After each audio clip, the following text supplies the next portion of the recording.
Hello everyone, this is Oge's podcast, a podcast for social issues that bug us. My name is Ogechi, aka Dr. Mindset. My background is in psychology management and law.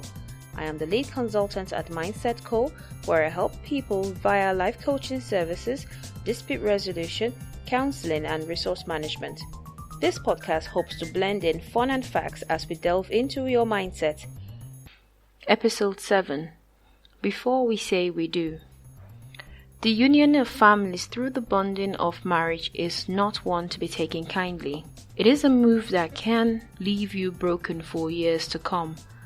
Nevertheless, we may not always get it right on the first, second, third, or however many times you wish to perform the union ceremony. But there are observations and deliberations that the unit undergoing the union will need to address before the big day, hence the courting ritual observed all over the world. In this podcast, the social issue bugging is in connection to the courtship period. I have talked with some married, single, engaged, and it's complicated folks to identify a few things that they wish they would have addressed before they entered into a union, or they would like to address before they do enter into a union of marriage. So I've got a list here that I wanted to read out to you guys. So I have number 1, what do we do if during the course of marriage one of us enters into an extramarital affair? Number 2, do we want children, yes or no? If so, how many? Number 3, what will happen if we're unable to bear offsprings? Number 4, what is your opinion about foreign movies? Number 5, what is your opinion about the LGBTQ people or community? Number 6, what do you categorize as cheating? Number 7, house helps or stewards, yes or no? Their gender and age group to take into consideration. Number 8, what religion will be dominant for us, if we will be religious? Number 9, would you advise your partner to leave their job after marriage? Number 10, who should we talk to when we are not able to hear each other out? Number 11, what are the offenses that would warrant a break of the union? Number 12, can you sleep with night lights? And number 13, can you sleep with background music or radio? Number 14, can you cook? Number 15, what are your values? Number 16, what is your opinion about the place of a woman in society? Number 17, would you advise your partner to stop working after having your children? Number 18, how do you make ends meet when you are broke or low on cash? Number 19, are you indebted to any person or corporate body? If so, how much? Number 20, what is your life dreams, mission, vision, or ambition? Number 21, what is to happen if you find out the children you have are not your biological children? And number 22, finally, how do we manage our money? Now, this list is in no way a priority list arrangement. They were put down as I received them during the course of my conversations with different parties. Okay, so if you got any other one you saw might be good for intending couples or couples already in marriage, what would you like to say to them, or what else would you like to share with them? Alright, so let's listen to some contributions.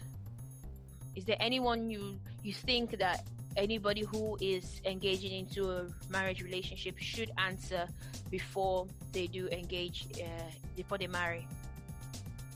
Okay, so I feel communication, and communication is so important in people who are going to get married, because they have to make decisions based on where to live, where they're going to live, how they're going to work, and their children, the amount of children they want to have, and also spiritual aspects of it, because I think that's one of the things that's very important in a relationship and marriage. And also money. Money, okay. Courting should talk about money, because there are a lot of families have actually broken up because of money. What exactly about money is of interest or is crucial for families to consider? Okay, so in the aspects of money in different societies, like I would say in Nigeria, like you want me to talk about Nigeria. Mm-hmm. Okay, so if one person is earning certain amount and the other person is earning the other amount, the usual thing is the man is the breadwinner of the family. Or we found that in society that most men who don't have to pressure themselves into providing for the family is kind of like a lot of pressure, and the woman might not understand. So when you talk about money and how much you spend on food, how much you spend on going out and coming in and planning ahead and saving ahead for things that you want to achieve in your dream, I believe those are the kind of things that actually help the family focus. So money plays an important role. I mean, if the husband discovers that, okay, this is how much I earn, and for the next 5 years, this is what's going to happen. But if we want to increase this and get into our dream house and get into a bigger house, we have to plan ahead and how much we're going to save. If we're going to let's say we're going to stop eating meat for the next 4 weeks because we're spending too much money on meat. That's for example.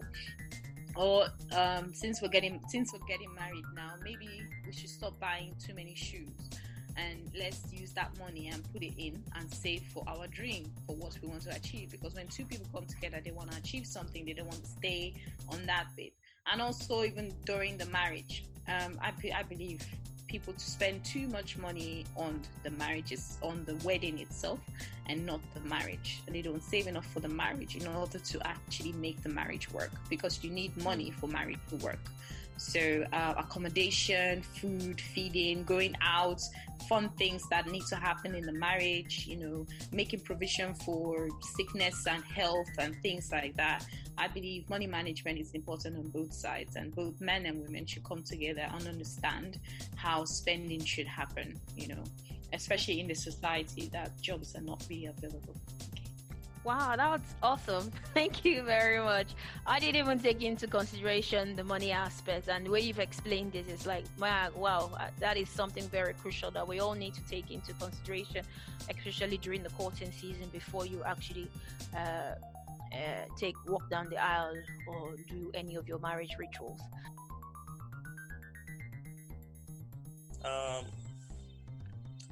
Nobody has said anything about standards. Okay. So what is the man's standards? What's the lady's standards? How do they sync? And if they don't, are they ready to compromise? So standard, synchronization, and compromise. Yeah. Okay. I don't know if it's been mentioned before.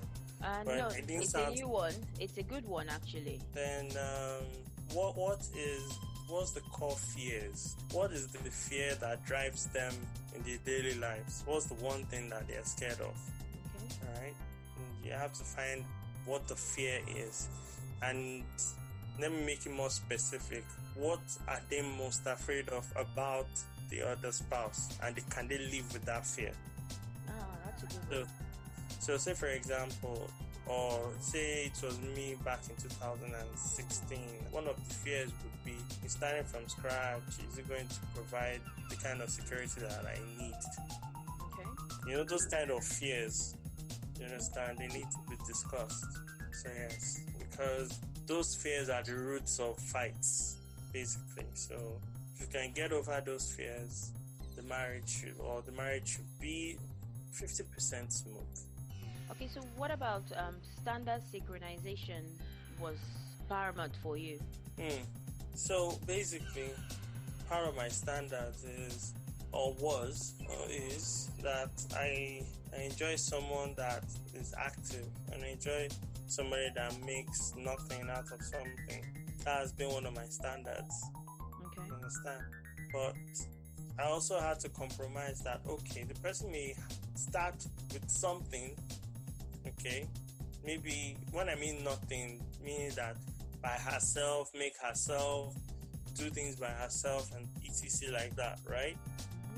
But, I had to compromise to say, okay, something can be made, even if it's out of something that I personally impute into the whole situation. So I shouldn't feel bad that I was the source of whatever it is that she does, rather than her being 100% independent. I love independent women. Okay. So that's one of the standards that I had to calm down on. You understand what I'm saying? Yeah. What other standards? Or compromises? Yeah, so she doesn't like making breakfasts like that. For instance, okay? For instance. So, but I ended up doing a compromise of making my own breakfast. So she makes the food for the whole week. Mm-hmm. Then if she has enough strength left, she make breakfast. But I don't make it a compulsion because going to the market, cooking, going to work is not easy. Mm-hmm. And she has her own thing to do. What's there making breakfast? I can make my own breakfast. So that's like another compromise because I love good breakfasts. I love oats, I love papa and akara and the rest like that. But I also have to smell reality that she's not my slave, And if she's not in the mood for breakfast, I shouldn't force her. So I should make my own breakfast, Things like that.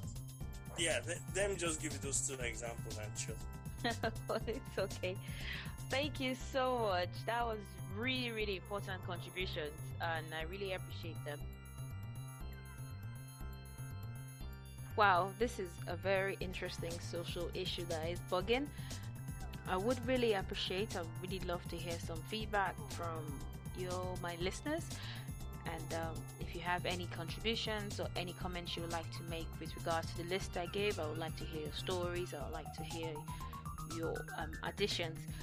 Drop me an email at hello@mind-setco.com. And thanks to Ben Sounds for the music Funky Element. Catch you next time.